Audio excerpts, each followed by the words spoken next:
Hello, everybody, and welcome back to another edition of Running the Bases. I'm your host, Mike McGrath. I am joined today by Ryan Blank as we get ready for another great episode of Running the Bases. It's a beautiful spring morning. I mean, how about this? It's Wednesday morning. It's a gorgeous morning outside. It feels like spring here in Arizona. I know some people across the country that could be watching this might not be having that same experience, but that's okay. Right here in Arizona, it's a beautiful morning. It's feeling like spring again, and baseball's officially upon us. And it's only fitting where we've had a lot of talk the last couple of days about Jack Leiter, Kumar Rocker, some of those incredible stars of the Vandy boys, and, you know, some of the other players that are going to potentially be going high in drafts. And I personally have been getting a lot into drafts lately, looking back at previous drafts, starting to get a little bit more into the current draft because, you know, it's important to know that kind of stuff. So that's where this show really came. This is season 3, episode 18 of Running the Bases. And now today, as you can tell by the title, we have a custom roster of undrafted players. Now that might seem a little confusing to you at first glance, but basically it's very simple.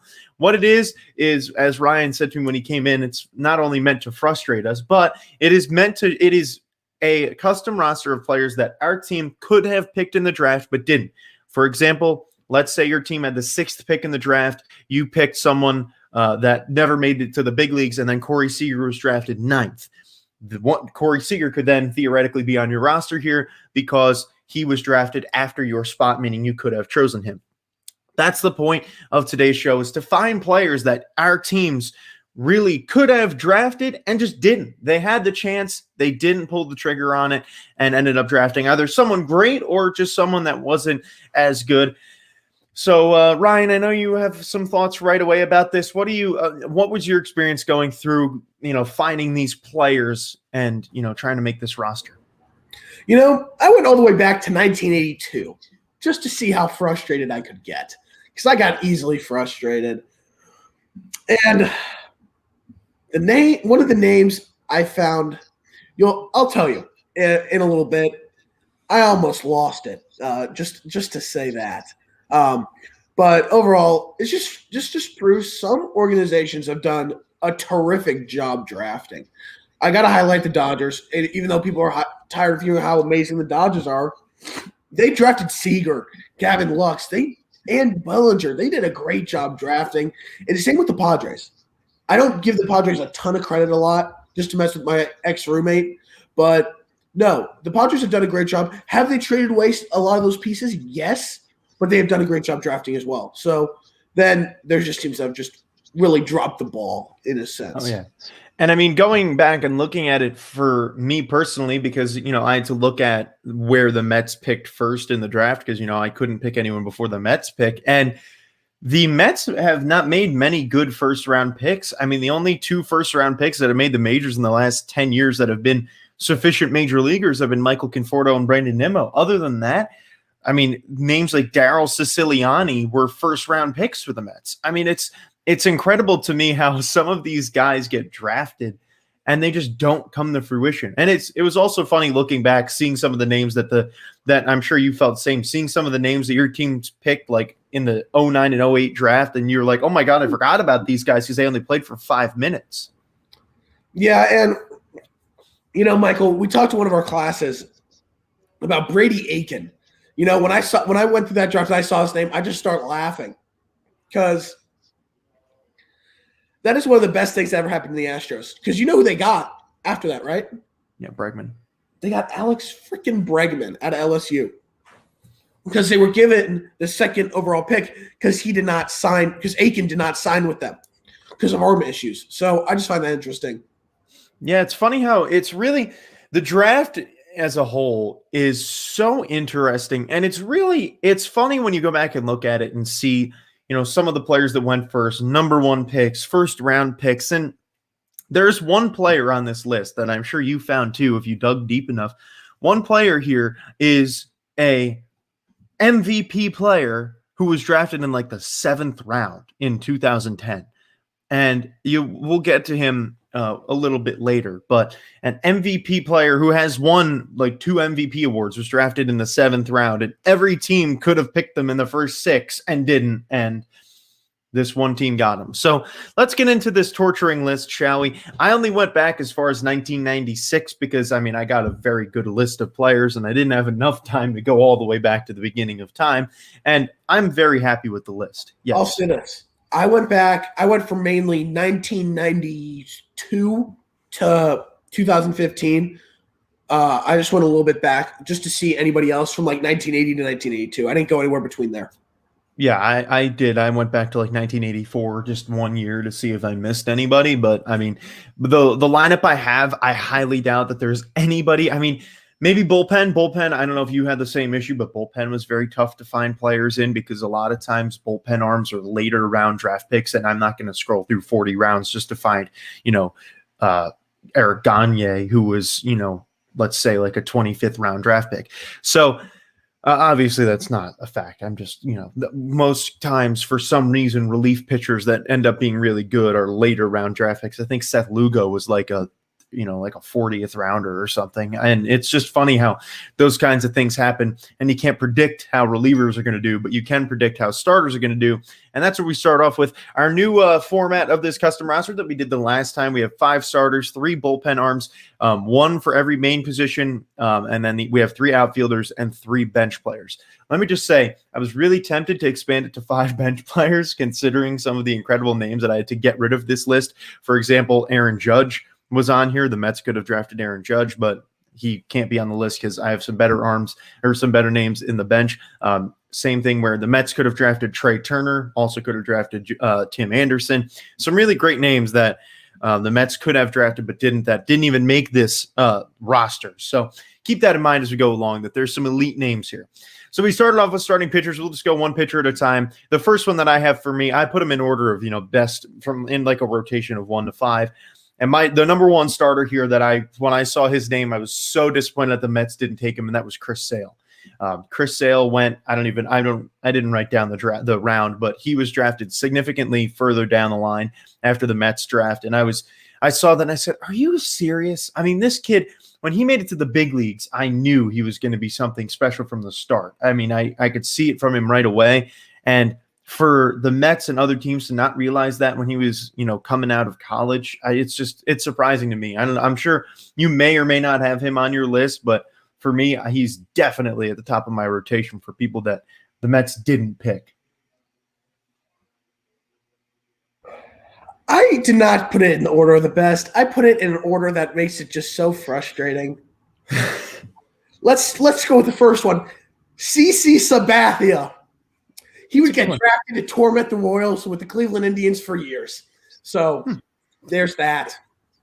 I didn't see his name on there. It's either he was a later rounder or – oh, okay. That's probably why. But, yeah, CC Sabathia is solid. I mean, just a legendary name that every team would be happy to have on their team.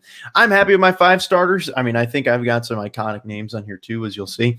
And I'm really going to be surprised. I think once we get to the position players, we're probably going to have a lot of the same because, the only real differences in these drafts are going to be how we picked in the first round. Like, let's say the Royals had the number 2 pick and the Mets had the number 28 pick. There were some years where the Mets didn't have a pick till the 3rd round. And I was like, okay, well, I'm missing 2 whole rounds of players that, let's say the Royals have advantage of. So your roster will look a little different than mine, but there will be a lot of players that will be the same too. So now the second starting pitcher I have here is Adam Wainwright. He went, I believe, fairly shortly after the Mets pick. And, he's always been a Met killer. Let's be real here. If the Mets drafted him, they very well may have gone to the World Series in 2006 and might have been able to win it all. And very disappointing to think that, well, the Mets could have had the man who ended their year that year. Sorry, I thought you were still talking. I did not want to cut you off. My bad. No, you're good. You want to hear the next one? Yes. Man, that gives me nightmares still. Madison Bumgarner. Oh, man, we're getting some postseason in here, too. I like it. I don't want to talk about it. I don't want to. Nope. I don't want to talk about it. See, and I think the funnier thing is I didn't see his name there either. It's possible he was drafted in between our picks, but I'm sure Madison Bumgarner was a first-round draft pick. So it probably was that you had a very high pick. Yeah, so the Royals historically have had higher picks than the Mets have, especially in the last 20 years. So I'm sure you probably had like number 3 picks when I had number 20 picks. So you had a lot of players in there that you could pick from. So obviously, I think it would have been more interesting if Marco was here. We could have seen what the Dodgers had, but Nick probably would be a very similar roster to you, and I think Marco and I would probably have fairly similar rosters. So now the third guy here, this breaks my heart because he probably would still be alive today if the Mets had drafted him. This is Jose Fernandez. The Mets had the opportunity to draft him. They did not. It's heartbreaking because any team could have drafted him, and he probably wouldn't have been dead today because the only reason he was because he was down in Miami. I mean, granted, he would have been in Miami for that series anyway because the Mets were playing there. But he probably wouldn't have done what he did. His life would have been completely different. So very sad to think that the Mets could have had him on his team. I would have loved to watch Jose Fernandez pitch, but unfortunately didn't get to do that. Next one for me. Jose Fernandez was one of the guys that I saw, but he is not in my top 5, and you'll hear why. Next up, this was in 2008, coming out of high school. So don't get it confused because he was the number 1 pick in 2011. But in 2008, Royals could have gotten Garrett Cole. The next two get even worse for me. It was really hard looking at some of these years and seeing that, especially because, you're going back. There are some players who got drafted and then didn't get drafted until 4 years later. I saw J.D. Davis has been drafted 3 times. He got drafted first by the Blue Jays, second by another team, and then finally by the Astros over a span of like 5 years. I was like, what? I didn't know that. Like, it was very eye-opening. And he was a first-round pick or second-round pick every time, but for some reason just chose not to play. So interesting when you go back and really look at it and see some of these things. Now, number 4, another pitcher that hit hard to home because he also dominated the Mets for a very long time. That's Cliff Lee. Cliff Lee, one of the best southpaws ever. Mets could have drafted him, opted not to. It's hard to see a guy like that who ended up killing the Mets or the Phillies for many years, who could have been killing the Phillies instead. Imagine this rotation so far of Chris Sale, Adam Wainwright, Jose Fernandez, and Cliff Lee, because Cliff Lee wouldn't be playing at the time. But, that rotation would have been just elite to have. And this is why this roster is so punishing to us, but it's okay. Next up, Max Scherzer. Oh, yeah, I saw Scherzer too. I really I don't want to talk about these because it's only going to frustrate me, so I'm just going to go on mute now. The funnier thing is, I saw the Mets also could have drafted Marcus Stroman, who was not in here. They could have drafted Noah Syndergaard, and there are no players here anymore. But I initially had some players on here that the Mets have or had acquired at some point, but then they ended up just getting pushed out by other players that I figured were a little better. Like this guy, number 5, my 5th and last starting pitcher here is Barry Zito. Mets could have drafted him way back, I think I don't remember. It was an early 2000s draft, and he was very good. Spent a lot of his career with the Athletics and the Giants. He was just a veteran name. It would have been great to watch him pitch when I was growing up because he was just always a good player. And, anytime you have a player who's in Hall of Fame contention, it's always something special.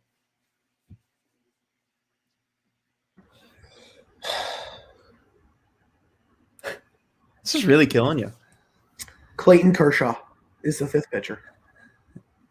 Oh, man, that's Clayton Kershaw. Would you like for me to repeat my 5? Yes, I actually would. CC Sabathia. Wow, this hurts. This just hurts. Madison Bumgarner, Garrett Cole, Max Scherzer, and Clayton Kershaw. Sheesh. All I know is pain right now. I have a feeling a lot of those guys were first-round picks that came in between our drafts because most of those guys I would have drafted if I saw them. I have Chris Sale, Adam Wainwright, Jose Fernandez, Cliff Lee, and Barry Zito. So very good, but nothing like yours. Yours is a very modern-day rotation. Mine dips a little bit further back, but still just absolutely incredible rotations that both of our teams could have had. So now we have the bullpen, and the bullpen only has 3 players. These can be relief pitchers or closers. And as I was saying to Ryan before the show, relief pitchers are very hard to find. And I also said at the beginning of the show, relief pitchers are very difficult because some of them just weren't, it's hard to find a reliever that let's say, went in the 30th round, you're not going to go digging all the way deeper. If we had more time, I probably would have gone through every round in the draft. But I mean, it's just crazy because there's very few relief pitchers that go early. But my first one here was someone that I was surprised that not more people were on top of. This is Brad Hand. Now, Brad Hand was not a first round draft pick. I think he was either second or third, but he was drafted by the Marlins. He ended up having a very good career, as we know. He could have ended up playing for the Mets this offseason, but obviously he opted to go to the Nationals. And it's just interesting to see how some of these players, they get drafted somewhere and they don't ever make the big leagues with that team. And if they do, they don't really play that well. And it's also the case with a lot of relievers where they get traded very frequently. I mean, I feel bad for relief pitchers. They don't last on teams for very long. So to see a guy like Brad Hand, be not drafted very highly for a guy who is at the talent level that he's at was very surprising for me. I have Brad Hand as well. Like you said, relievers were hard to find, and relievers is a lot different for drafting because you don't know which guys are going to pan out like that. But overall, yeah, Brad Hand was the first guy that I found. And I think we might, well, I don't know about the third one, but the second one we might agree. Now, this guy was drafted as a starter, to be fair, but became a reliever. So I had to put him in the reliever category here because, I mean, how could I not? And that's Andrew Miller. Andrew Miller, the absolutely dominant left-hander. We all remember the 2016 World Series where he just was carving up any batter he faced. Would have been great to have him on the Mets or any team for that matter. I did have Andrew Miller as well. So that is definitely someone else that frustrated me because you've seen him. He's had a terrific career. And he's continuing to be dominant. So, yeah. Yeah, he's just a good pitcher. I mean, he's really good, and it's hard not to go with him. Now, the third guy here hasn't proven himself very much at the big league level, but I saw him and I said, man, the potential that this kid has and the way he pitched, I had to go with Jordan Hicks, the Cardinals closer who is currently still hurt. A lot of problems going on with him in his rehab. But still, I went with Jordan Hicks here because the potential that he might not have gotten hurt if he was on the Mets is obviously more possible. You never know, the way that different teams develop players. But, I mean, in a thin bullpen like this where it's hard to find, still a very elite three. This one was tough because I didn't really find anyone else, which shocked me because after looking at the, starters, but I found Craig Kimbrell, which frustrated me because he had a great peak in his career. He did. And he's not as great as he once was, but he's still a solid pitcher. Yeah, I saw that, and I was going to decide that. I was like, he's a really good pick, but there were just so many question marks, and I think Jordan Hicks, if he stayed healthy, let's say his entire career, could have ended up being better than Craig Kimbrell, so I just went with that. Now we get into the position players, and I think we might agree on a lot of these, but, I mean, there might be some that we don't, but for catcher, I think we probably have the same guy, and this was Yadier Molina. Yadier Molina was like a fifth round. You don't have him. Okay. Molina was drafted in like the fourth round. That was surprising to me. Never knew that. Surprised the heck out of me when I saw that. And for Yadier Molina, the guy that we look at and say, man, he is one of the best catchers of all time. He was not drafted very highly. So I'm very surprised by that one. And I had to lock him up on my team. JT Realmuto is who I found for the Royals, which is frustrating because I saw Yadier too. I did. But I thought that really JT he's the best catcher in baseball right now. So when I found him, I was like, yep, I'm going to go with him because even though I can't be upset with the Royals like catching at all, they got Salvador Perez. Not upset at all. That's one position I can't be frustrated with whatsoever.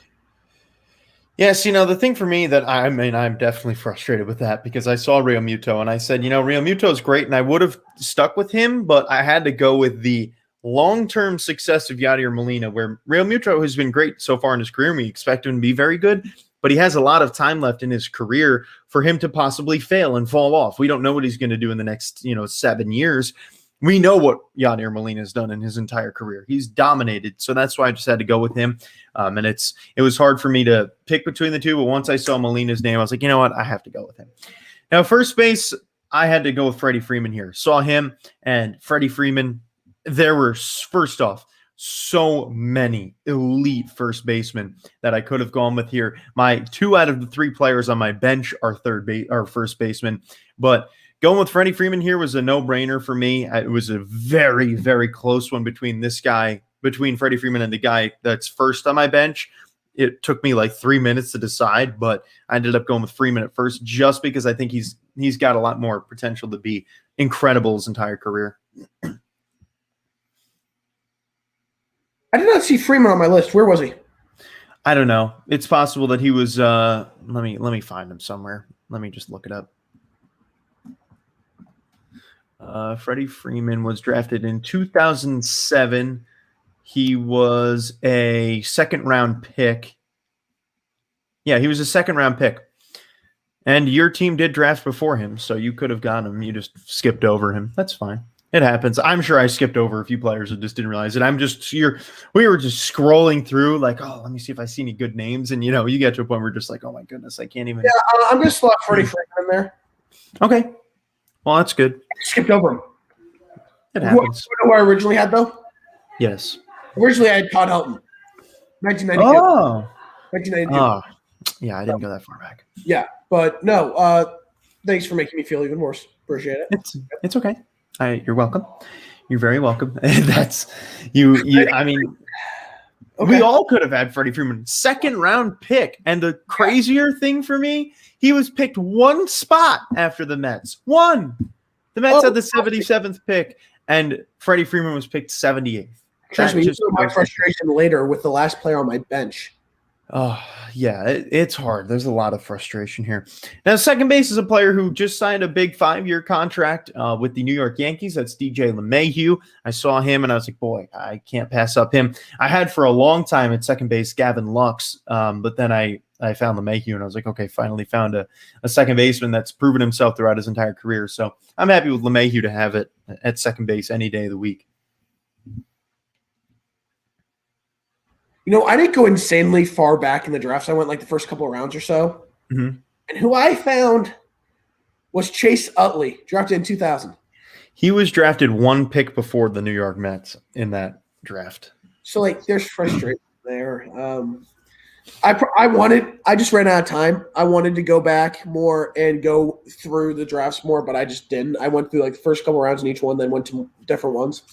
Yeah. So, yeah. I did the same thing where I didn't go very far back in time, but I went through about 7 or 8 rounds of the draft where you opted to go for 2 to 3 rounds and go a little bit further back, which is fine. There got to a point where I was like, okay, well, these lineups are incredible. I'm not going to find many players past round 5. So I just went up to the first 5 rounds and figured that would be good enough. And I did find some little, little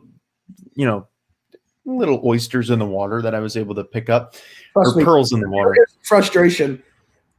There's only 2 of us. If we have the opportunity, I'd like to go through. I have a list of other players that did not make my lineup. That's fair. I probably should have started doing that too, and then we could have, as I expected Marco and Nick to be here when I was doing this. We can go back and look at some other ones too when we get to the end of the show because it's just the 2 of us today. So now third base, a guy who actually was coming up in some trade talks this offseason, and I'm sure everybody would have been happy to have him. And I think he wasn't a first-round draft pick either, but this is Matt Chapman. Matt Chapman drafted by the Athletics in 2014. I'm going to get he was a first-round draft pick, but he was drafted 25th by the Athletics that year. And you, my friend, you picked Brandon Finnegan that year instead of Matt Chapman. Chapman was someone that is on my other list of guys at the roast intake. Here's the guy. Nolan Arenado. Oh, Nolan Arenado. So, what year was he? Let me go find him. Arenado was 2009. It's possible I either skipped over him or he was a very high pick. Oh no, he was a second rounder. Yeah. Hold on, let me see. The Mets probably did not have a team that they probably didn't have a first round pick that year. Hold on, let me figure this out. 2009. That hurt a little bit. Keep talking about Nolan Arenado while I try and find. Arenado is one of my favorite players in the MLB. Great player, great hitter. He's probably going to be my pick to win MVP this year in the NL because, well, change of scenery. Now people will be like, oh, it's not just Coors Field. Okay, so they can get rid of that argument. Oh, that was one of those years where the Mets didn't have a pick until the third round. That's why I didn't get to pick him. I missed some really great, and the Mets picked Steven Matz that year too in the first round, in their first pick. But man, so many great players went that year. That was a very top notch, very top notch draft. And, the unfortunate thing is, like I said, the Mets didn't have a pick till the third round, and that ended up just hurting them in the end. And we traded away our first round pick from that year this offseason. So some things just don't last, and that's okay. So now I also think it'll be interesting once you go through your list for us to go back and look at the people we actually picked going back and seeing, how they played out because we've got time. No reason not to. So shortstop here. I'm sure you probably agree with me when this guy was the best guy here in Corey Seager, who was, I believe, a second-round draft pick. Okay, well, you probably found somebody else, but that's okay. I found that it was I could not go with Corey Seager here. Francisco Lindor. That draft haunts me. 2011. That draft haunts me. Bubba Starling is who the Royals took in the first round. And you'll hear other guys from that draft who the Royals missed out on. Rendon. Trust me. My nightmare continues. Okay, let's go to outfield now.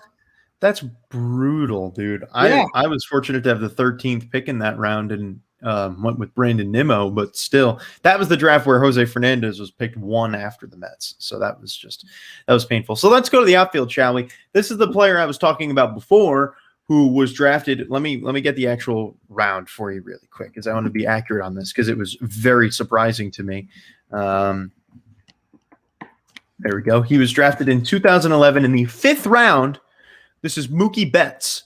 Mookie Betts, a 5th round draft pick. 5 rounds. People went 5 rounds before taking an MVP. Incredible to me. Absolutely, by far, the best player that I have on this list. Let's just start out with where I'm at. Mike Trout. Oh, wait, what? 2009. Hold on. Am I missing something here? I thought Trout was the number 1 pick. Wait a minute. 2009, 25th pick. He wasn't a number 1 pick? Nope. Oh, the Mets didn't have any picks in the first 2 rounds that year again. That's why. Oh my gosh. Every one of those teams. Oh my gosh. And the Angels picked Randall Grichuk before they picked Mike Trout in that draft. They had a compensation pick. That's incredible.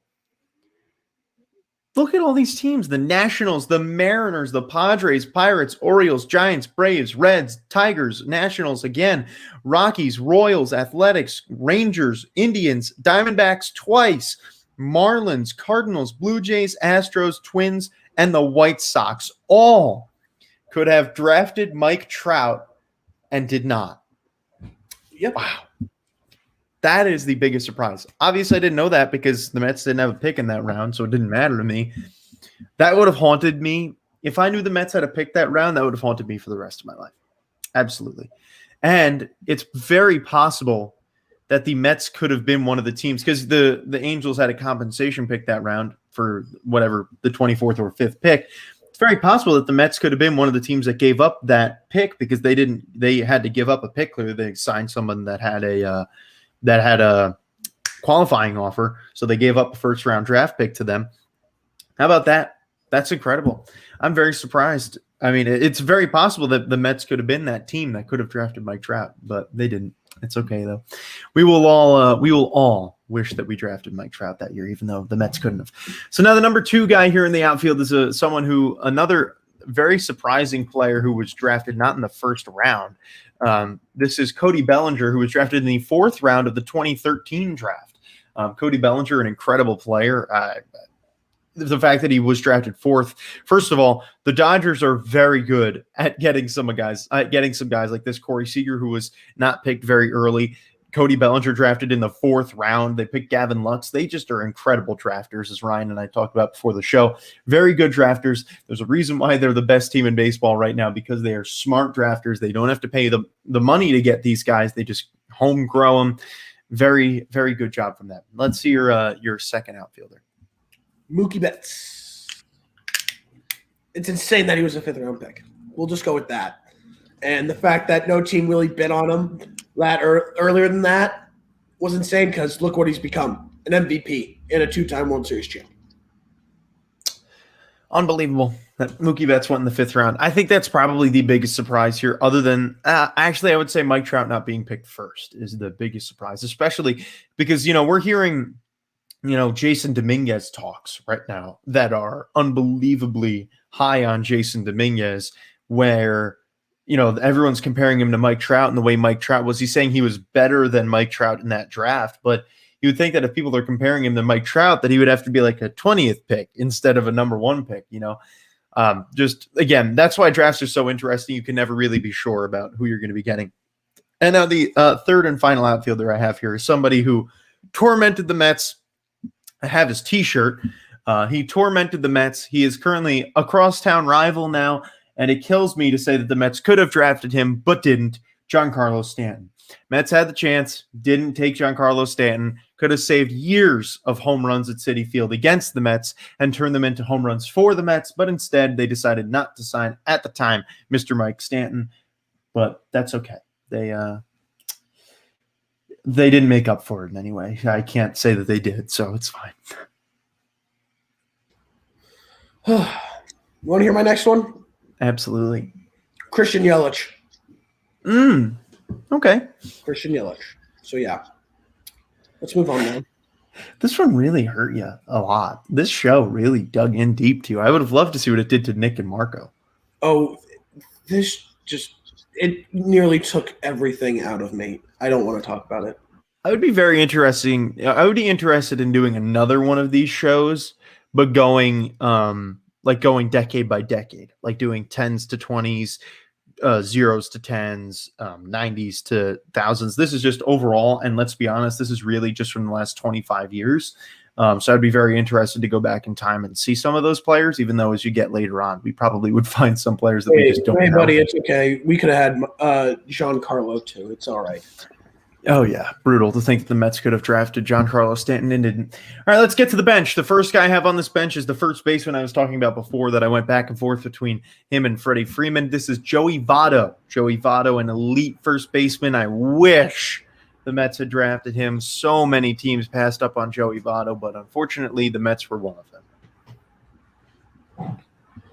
First guy on my bench, shortstop, Corey Seager. You put him as your shortstop. Royals just missed out on shortstops, I guess. I mean, the Mets missed out on Trey Turner, too. The Mets could have drafted Trey Turner, and they didn't. 1 year the Royals had that was 2014 when the Royals weren't bad. They were good. They were solid in 2013, and he was drafted a few picks before them. Yeah, I think the Mets were – I mean, he was picked a few before the Mets. No, he was picked after the Mets. Never mind. I don't know what I'm talking about. But yeah, just really very brutal how some of these drafts have turned out. The other guy here on my bench is probably the most iconic one of these players for the Mets that is talked about the most among Mets fans. This is Andrew Mccutchen. Andrew Mccutchen was picked I believe that was the 2010 draft, I want to say. Let me go get my numbers on that right. But Andrew Mccutchen, I mean, who wouldn't have wanted to see Andrew Mccutchen grow up? Oh, that was in 2005. Yeah, that was one of the most iconic drafts there for the Mets, where they picked Mike Pelfrey in that round, and Andrew Mccutchen went 2 people later. And that's something that's always haunted Mets fans and forever will haunt Mets fans, but that's okay. Cody Bellinger. You mentioned him earlier. He's on my bench. MVP. One of the rising stars in the game. There's nothing else I really have to say. Just, yeah. pain. And now we get to the last bench spot, which you are very adamant about, as you seem to say. My last bench spot is another first baseman here. This is Paul Goldschmidt. Now, Paul Goldschmidt, Mr. Goldilocks, spent a lot of his career with the Diamondbacks, could have been drafted by the Mets. The Mets did not draft him. And as I've said for all of these players, just would have loved to see him wearing the orange and blue. This guy was picked one pick after the Royals in 1982. One pick after the Royals. Barry Bonds. No way. One pick. Oh, that stings. That stings so badly. Hold on. Let me go see where the Mets were in that draft in 82. One pick after the Royals. In the second round, too. Oh, my gosh. The Mets could have taken him, too.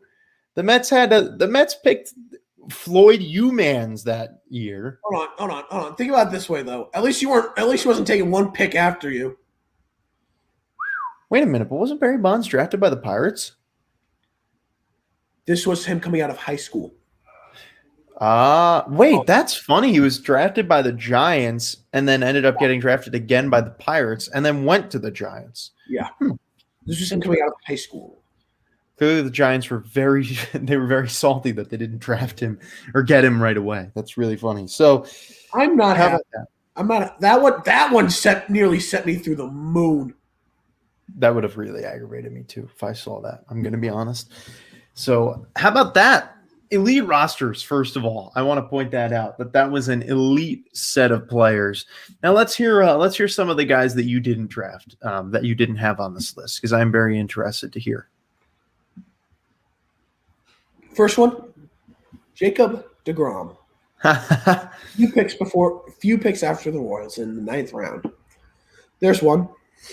We all know about Jacob Degrom, one of the best pitchers in the league, if not the best. So that's all I have to say about that. George Springer. Stupid Bubba Starling pick. Anthony Rendon. Same draft as Bubba Starling. Stanton. Yasmani Grandal in 2010. Torrey Hunter in 1993.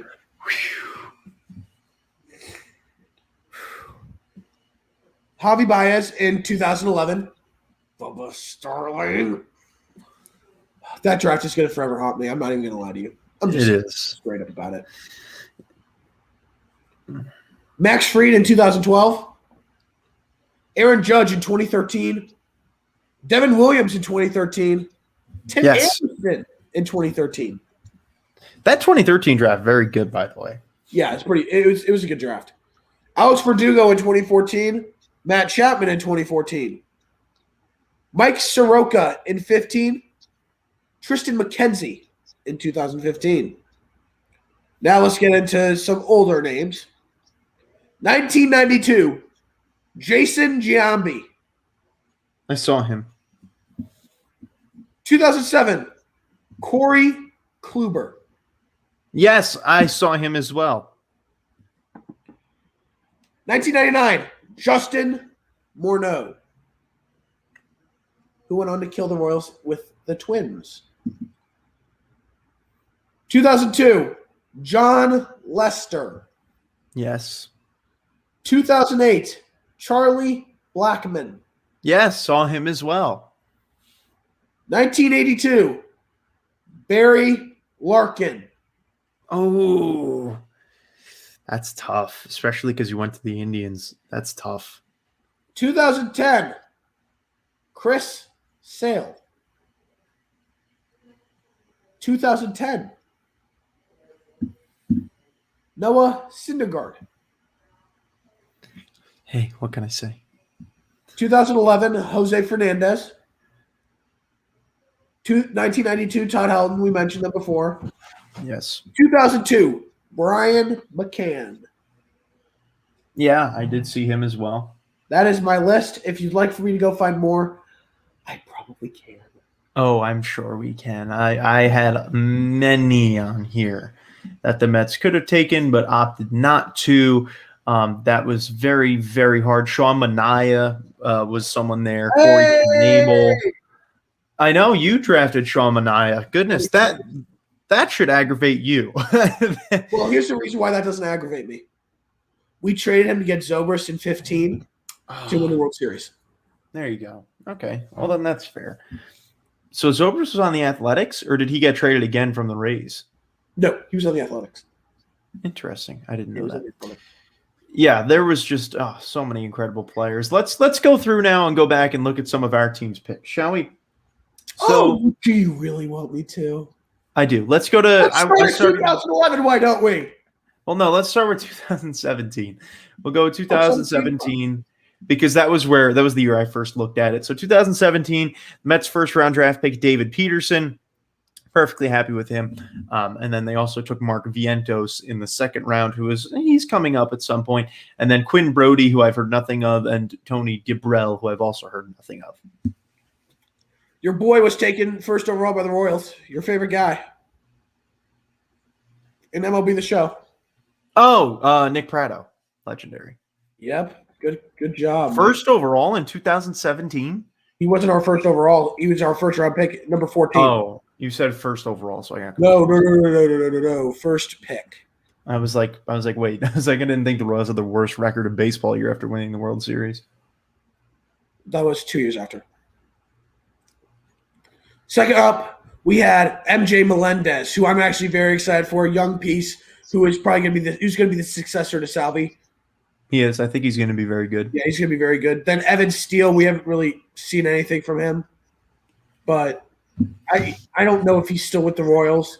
Next up, Daniel Tilo, who is with the Royals still, has a chance to make the roster this year. Michael Gigliotti, nothing really known about him right now. Carly Neuweiler. All right, we don't need to do that many. Okay. I was only doing like the first few. It's not like hold on, I have one more. Okay. A guy who's actually on the Royals roster. Tyler Zuber. Bullpen guy. That's solid. All right, so let's look at I'm just going to see if I find any special ones lying around. Okay, so 2016 now. The first pick the Mets had and the 19th pick of the draft was Justin Dunn. I remember that draft. I was very high on Justin Dunn. We ended up trading him as well as Jared Kelenic, who's in the news today, to the Mariners. That's going to haunt me forever. Forever. You think not drafting Barry Bonds is going to haunt you? Jared Kelenic is going to come back and kill the Mets. I'm telling you. And it's going to make me so aggravated for the rest of my life. Don't even try with Barry Bonds. Don't I know. Okay. I understand. But Barry Bonds, to be fair, did go back and get drafted again. So it's a chance you would have lost him. But gosh, it's going to kill me for the rest of my life that we traded Jared Kelenic. I said it the second he got drafted. I said, this kid's going to be a star one day. You watch, and here he comes. I have someone that's now on the Mets that the Royals just traded. 2016 third-round pick, Khalil Lee. Ah, yes. Number 7 prospect in the organization. Incredible player. He's going to be really good. Don't worry. He is. I'm very excited. Oh, Marco just sent me his list. Oh, incredible. All right, let's see Marco's list. We'll do that. So this is the Dodgers list. So he has, for the 5 starters, he has Noah Syndergaard, Garrett Cole, Chris Sale, Nolan Ryan, and John Smoltz. That's pretty elite right there. Bullpen, Devin Williams, Josh Hader, and Brad Hand. Wow. Okay. Pretty similar to us. First base, Albert Pujols. Oof. That's tough. Second base, Dustin Pedroia. That's really tough. Third base, he has Nolan Arenado like you. Shortstop, Trevor Story. Forgot to mention him. I did have Trevor Story on there at some point. Outfield, he has Aaron Judge, Giancarlo Stanton, and Ken Griffey Jr. When did any of us miss Ken Griffey Jr.? Hold on. I really need to go and look at this because No. I saw his name. He was the first overall pick to the Mariners. And I believe it was 1987. It was. I'm confused. He was the first overall pick. I don't know. Maybe Marco didn't understand the concept, or maybe he was drafted in another year. Possibly he was drafted in another year. But because, Barry Bonds, it could be the same thing as Barry Bonds. Let's see. Maybe he was drafted another time. Ken Griffey. Let's look this up because I want to be sure. Griffey Jr. draft years. Okay, so he was drafted No, he was drafted in only 1987. Weird. Okay, let me see what happens if I look up J.D. Davis draft years though, because I wonder if they'll only show. I wonder if they only show the year that they got in. No, J.D. Davis has.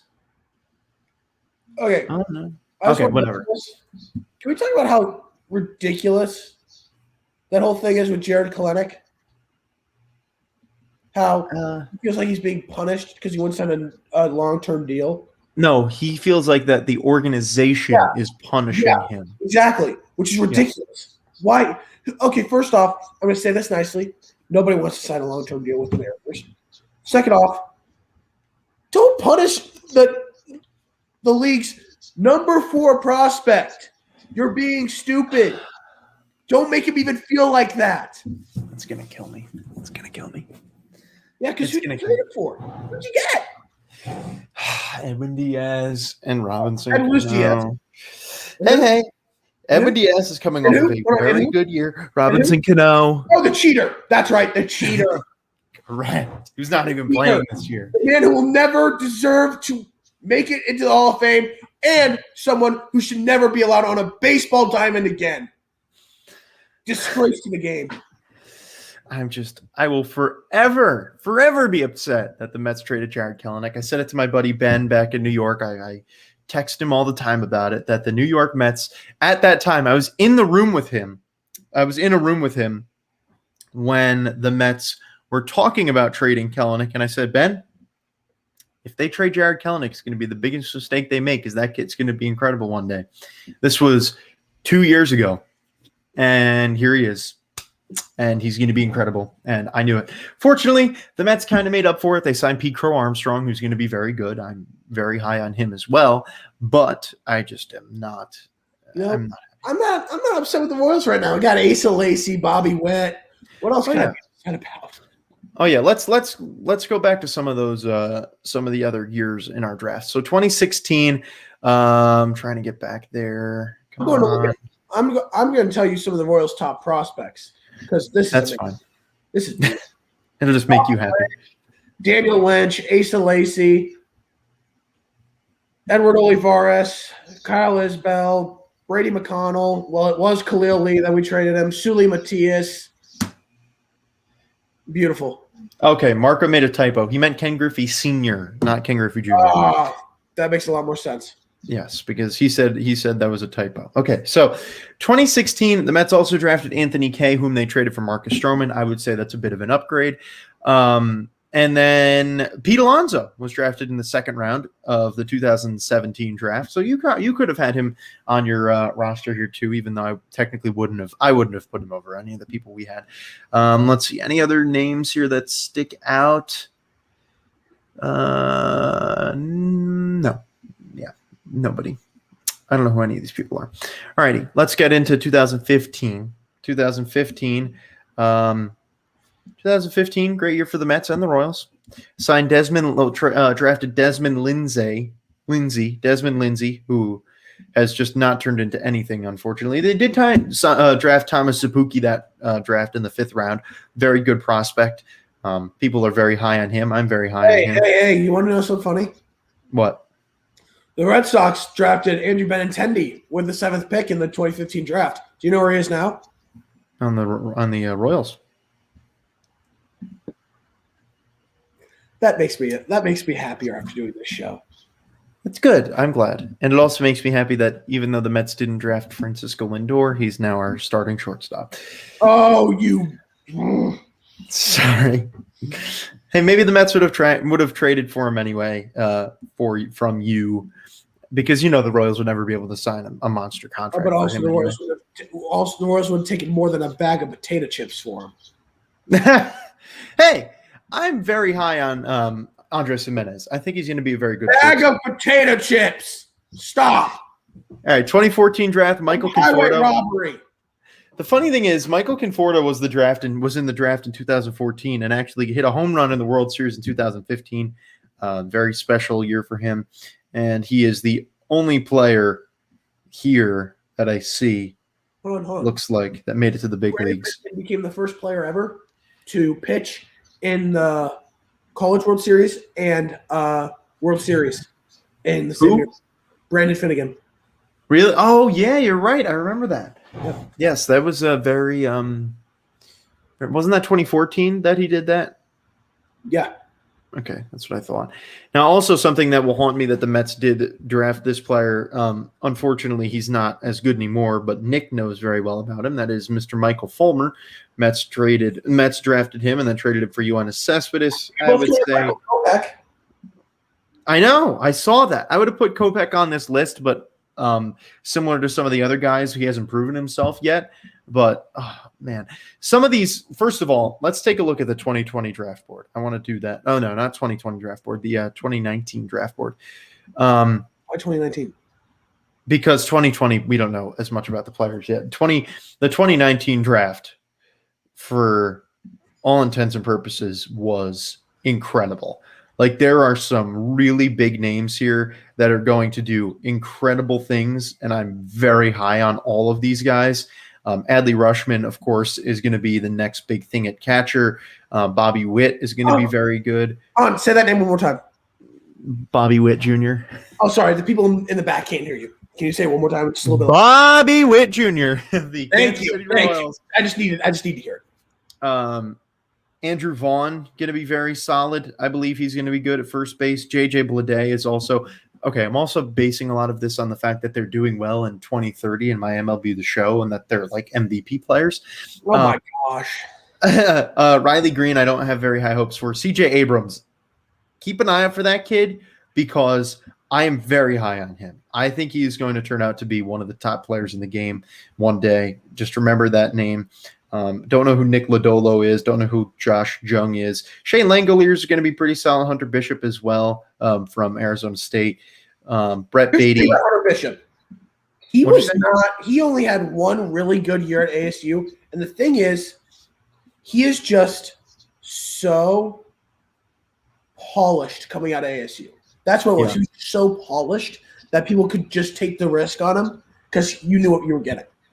Right, and that's the thing with a lot of these guys. I mean, this list is just incredible because it's funny for me who has gone and played against all of these players now for 10 years in MLB The Show, and it's like I'm seeing names like Cody Hosey, who's on the Dodgers right now, who tormented me in like 2026.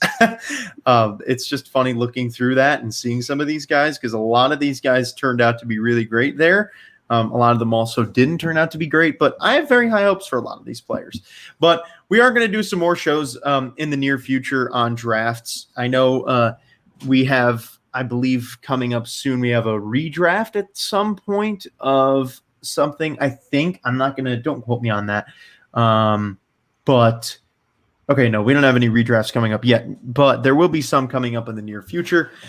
But these drafts are always fun to look at. They're fun to analyze, and it's interesting to look at the what ifs, look at the players that were really good, look at the guys that ended up not performing as well, and you say, okay, well, you know, maybe they could have done well, like the 2013 and 14 number one picks of Mark Appel and Brady Aiken, who ended up not being anything for their teams. And it's interesting how those guys end up getting picked so early and then not going anywhere. So that's going to do it for today's show. Thank you for tuning in for the custom roster of undrafted players. Now, make sure you tune on in Sunday. We're going to be doing a show on the combination game. It's going to be a new series that we're going to be doing here on the channel, just like the unbiased matchups from last Sunday. We're going to be taking two random players, combining their best aspects, and then projecting what player they are going to turn into. So we're going to just have two players. We're going to take them as a group, and we're going to go through their contact, power, speed, everything. And for pitchers, their arm, their break, everything, basically the stats you're looking for. We're going to be combining, basically saying like, okay, let's say you have Ryan Howard and Mike Trout, for example. Let's say you take Mike Trout's contact, Ryan Howard's power. Oh my goodness, we've got one incredible player. That's what we're going to be going through there, kind of picking out, lining up the two, looking at their stats and saying, okay, well, Mike Trout had a little bit better contact than Ryan Howard, so we're going to have to stick with his contact, but maybe go with Ryan Howard's power.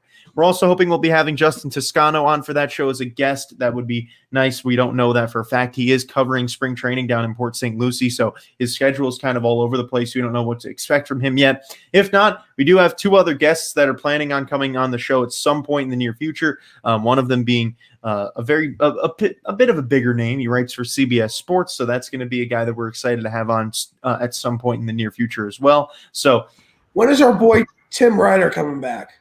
He'll come back. He will come back. I like him a lot.